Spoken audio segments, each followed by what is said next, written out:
In order to get access to the integrated design schedule, you will receive an auto-generated email from the Flow system inviting you to join the project.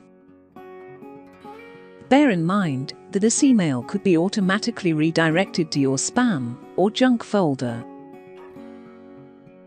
Within this invitation, navigate to the Join the Team link and open it by using either Chrome, Edge, Firefox, or Safari Internet Browser.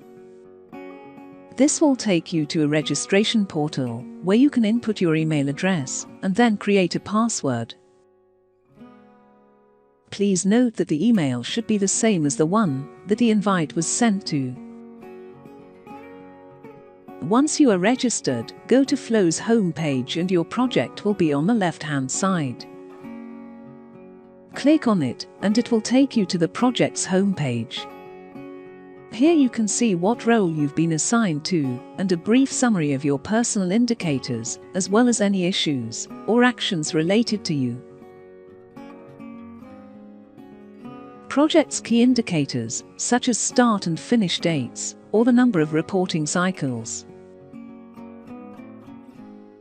By using the two buttons at the top, you can either view your dashboard or report and review your tasks, actions and issues. In order to review the schedule, follow the Report and Review button.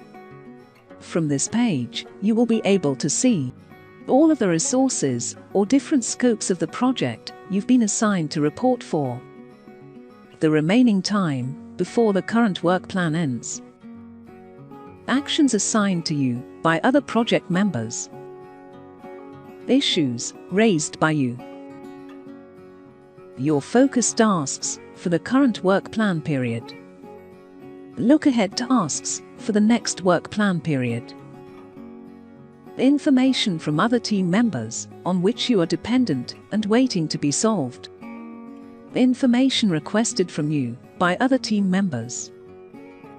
Reporters and stakeholders can also view the Gantt chart view by clicking on View Schedule. This will take you to a Gantt chart view where the tasks are grouped by work breakdown structure and sorted by start date. The task groups can be expanded and contracted using the Expand Task Groups button at the top right corner, or by respectively clicking on the arrowheads on the left-hand side of each of the sections.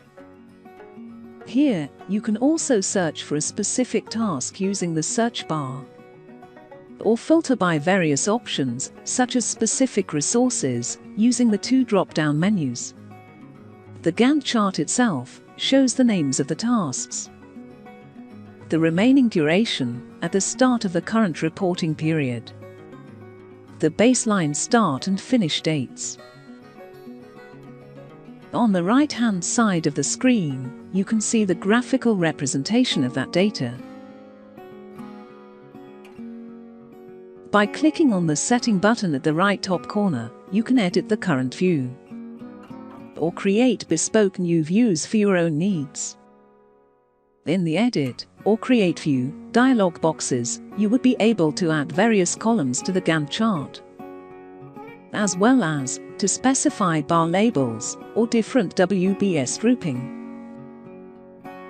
Once you click Save, your changes are applied to the view. As you scroll through your tasks, the timescale is being automatically adjusted. You can use the Auto Zoom toggle to switch between auto and manual timescales.